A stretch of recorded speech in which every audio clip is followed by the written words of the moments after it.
Part IV, Chapter 6 of Crime and Punishment by Fyodor Dostoevsky. Translated by Constance Garnett. Recording by Expatriate in Bangor, Maine. Part IV, Chapter 6. When he remembered the scene afterwards, this is how Raskolnikov saw it. The noise behind the door increased, and suddenly the door was opened a little. "What is it?" cried Porfiry Petrovitch, annoyed. "Why, I gave orders."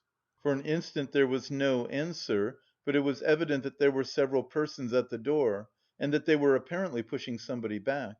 "What is it?" Porfiry Petrovitch repeated uneasily. "The prisoner Nikolay has been brought," someone answered. "He is not wanted! Take him away! Let him wait! What's he doing here? How irregular!" cried Porfiry, rushing to the door. "But he..." began the same voice and suddenly ceased. 2 seconds, not more, were spent in actual struggle, then someone gave a violent shove and then a man, very pale, strode into the room. This man's appearance was at first sight very strange. He stared straight before him as though seeing nothing. There was a determined gleam in his eyes. At the same time there was a deathly pallor in his face, as though he were being led to the scaffold. His white lips were faintly twitching. He was dressed like a workman and was of medium height, very young, slim, his hair cut in round crop, with thin spare features. The man whom he had thrust back followed him into the room and succeeded in seizing him by the shoulder. He was a warder, but Nikolay pulled his arm away. Several persons crowded inquisitively into the doorway. Some of them tried to get in. All this took place almost instantaneously. "Go away, it's too soon! Wait till you are sent for! Why have you brought him so soon?" Porfiry Petrovitch muttered, extremely annoyed, and as it were thrown out of his reckoning. But Nikolay suddenly knelt down. "What's the matter?" cried Porfiry, surprised. "I am guilty. Mine is the sin. I am the murderer," Nikolay articulated suddenly, rather breathless, but speaking fairly loudly. For 10 seconds there was silence, as though all had been struck dumb. Even the warder stepped back, mechanically retreated to the door and stood immovable. "What is it?" cried Porfiry Petrovitch, recovering from his momentary stupefaction. "I am the murderer," repeated Nikolay after a brief pause. "What... you... what... whom did you kill?" Porfiry Petrovitch was obviously bewildered. Nikolay again was silent for a moment. "Alyona Ivanovna and her sister Lizaveta Ivanovna. I killed with an axe. Darkness came over me," he added suddenly, and was again silent. He still remained on his knees. Porfiry Petrovitch stood for some moments as though meditating, but suddenly roused himself and waved back the uninvited spectators. They instantly vanished and closed the door. Then he looked towards Raskolnikov, who was standing in the corner, staring wildly at Nikolay, and moved towards him, but stopped short, looked from Nikolay to Raskolnikov and then again at Nikolay, and seeming unable to restrain himself, darted at the latter. "You're in too great a hurry," he shouted at him, almost angrily. "I didn't ask you what came over you. Speak, did you kill them?" "I am the murderer. I want to give evidence," Nikolay pronounced. "Ach! What did you kill them with?" "An axe. I had it ready." "Ach, he is in a hurry. Alone?" Nikolay did not understand the question. "Did you do it alone?" "Yes, alone. And Mitka is not guilty and had no share in it." "Don't be in a hurry about Mitka. Ach! How was it you ran downstairs like that at the time? The porters met you both." "It was to put them off the scent. I ran after Mitka," Nikolay replied hurriedly, as though he had prepared the answer. "I knew it!" cried Porfiry with vexation. "It's not his own tale he is telling," he muttered as though to himself, and suddenly his eyes rested on Raskolnikov again. He was apparently so taken up with Nikolay that for a moment he had forgotten Raskolnikov. He was a little taken aback. "My dear Rodion Romanovitch, excuse me," he flew up to him. "This won't do. I'm afraid you must go. It's no good your staying. I will... You see, what a surprise! Good bye!" And taking him by the arm, he showed him to the door. "I suppose you didn't expect it?" said Raskolnikov, who, though he had not yet fully grasped the situation, had regained his courage. "You did not expect it either, my friend. See how your hand is trembling. He he! You're trembling too, Porfiry Petrovitch." "Yes, I am. I didn't expect it." They were already at the door. Porfiry was impatient for Raskolnikov to be gone. "And your little surprise, aren't you going to show it to me?" Raskolnikov said sarcastically. "Why, his teeth are chattering as he asks. Ha ha! You are an ironical person! Come, till we meet." "I believe we can say good bye." "That's in God's hands," muttered Porfiry, with an unnatural smile. As he walked through the office, Raskolnikov noticed that many people were looking at him. Among them he saw the two porters from the house, whom he had invited that night to the police station. They stood there waiting. But he was no sooner on the stairs than he heard the voice of Porfiry Petrovitch behind him. Turning round, he saw the latter running after him, out of breath. "One word, Rodion Romanovitch. As to all the rest, it's in God's hands, but as a matter of form there are some questions I shall have to ask you, so we shall meet again, shan't we?" And Porfiry stood still, facing him with a smile. "Shan't we?" he added again. He seemed to want to say something more, but could not speak out. "You must forgive me, Porfiry Petrovitch, for what has just passed. I lost my temper," began Raskolnikov, who had so far regained his courage that he felt irresistibly inclined to display his coolness. "Don't mention it, don't mention it," Porfiry replied, almost gleefully. "I myself, too, I have a wicked temper, I admit it. But we shall meet again. If it's God's will, we may see a great deal of one another." "And will get to know each other through and through?" added Raskolnikov. "Yes, know each other through and through," assented Porfiry Petrovitch, and he screwed up his eyes, looking earnestly at Raskolnikov. "Now you're going to a birthday party?" "To a funeral." "Oh, of course, the funeral. Take care of yourself and get well." "I don't know what to wish you," said Raskolnikov, who had begun to descend the stairs, but looked back again. "I should like to wish you success, but your office is such a comical one." "Why comical?" Porfiry Petrovitch had turned to go, but he seemed to prick up his ears at this. "Why, how you must have been torturing and harassing that poor Nikolay psychologically, after your fashion, till he confessed. You must have been at him day and night, proving to him that he was the murderer, and now that he has confessed, you'll begin vivisecting him again. 'You are lying,' you'll say. 'You are not the murderer, you can't be. It's not your own tale you are telling.' You must admit it's a comical business." "Ha ha! You noticed then that I said to Nikolay just now that it was not his own tale he was telling?" "How could I help noticing?" "He he! You are quick-witted. You notice everything. You've really a playful mind. And you always fasten on the comic side. They say that was the marked characteristic of Gogol among the writers." "Yes, of Gogol." "Yes, of Gogol. I shall look forward to meeting you." "So shall I." Raskolnikov walked straight home. He was so muddled and bewildered that on getting home he sat for a quarter of an hour on the sofa, trying to collect his thoughts. He did not attempt to think about Nikolay; he was stupefied.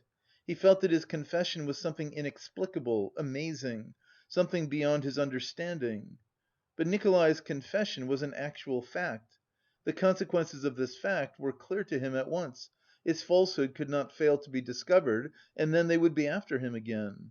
Till then, at least, he was free, and must do something for himself, for the danger was imminent. But how imminent? His position gradually became clear to him. Remembering sketchily the main outlines of his recent scene with Porfiry, he could not help shuddering again with horror.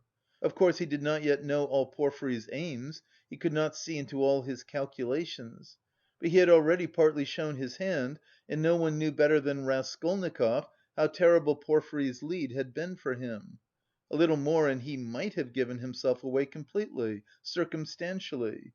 Knowing his nervous temperament and from the first glance seeing through him, Porfiry, though playing a bold game, was bound to win. There's no denying that Raskolnikov had compromised himself seriously, but no facts had come to light as yet. There was nothing positive. But was he taking a true view of the position? Wasn't he mistaken?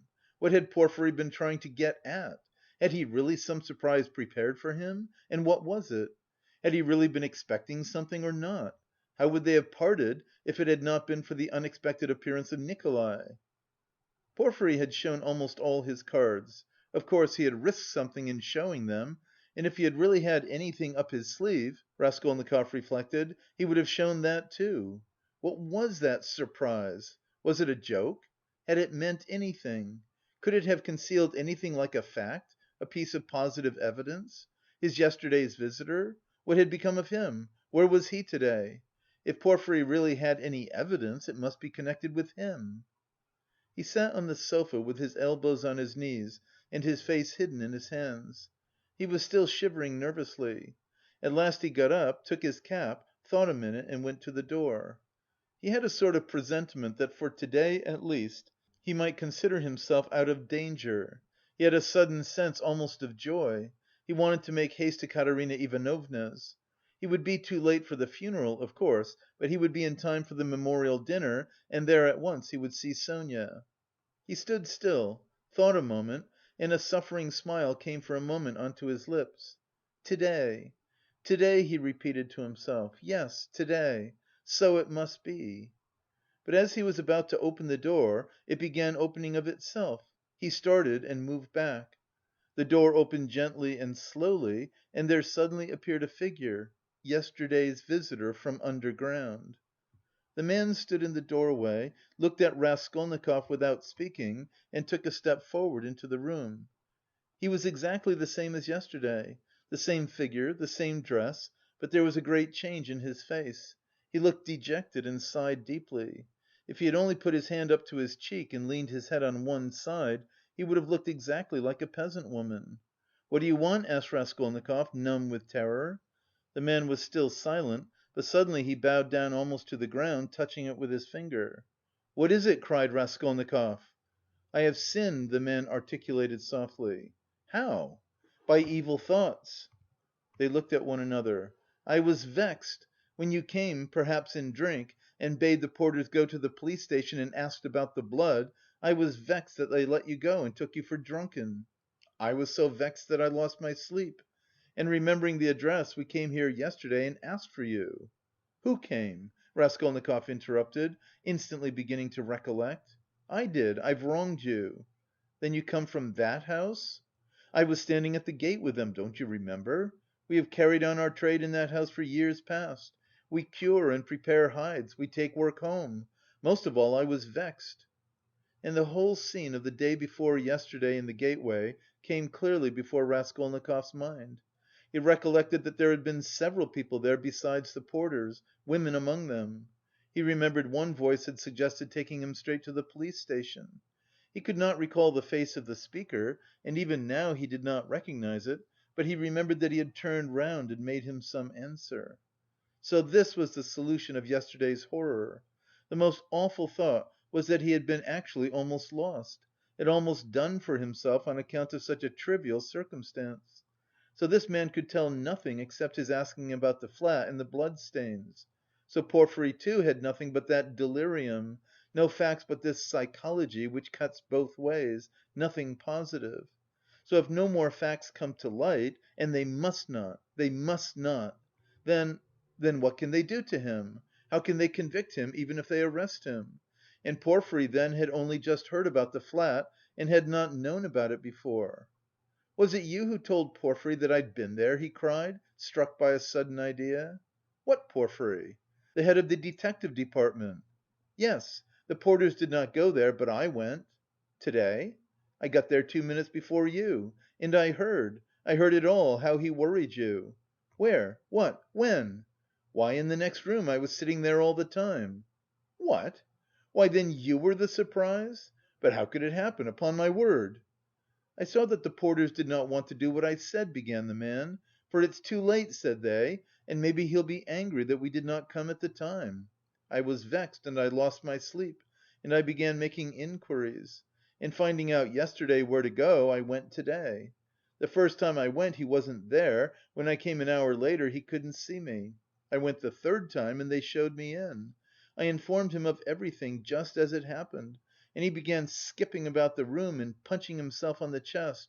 'What do you scoundrels mean by it? If I'd known about it, I should have arrested him.' Then he ran out, called somebody, and began talking to him in the corner. Then he turned to me, scolding and questioning me.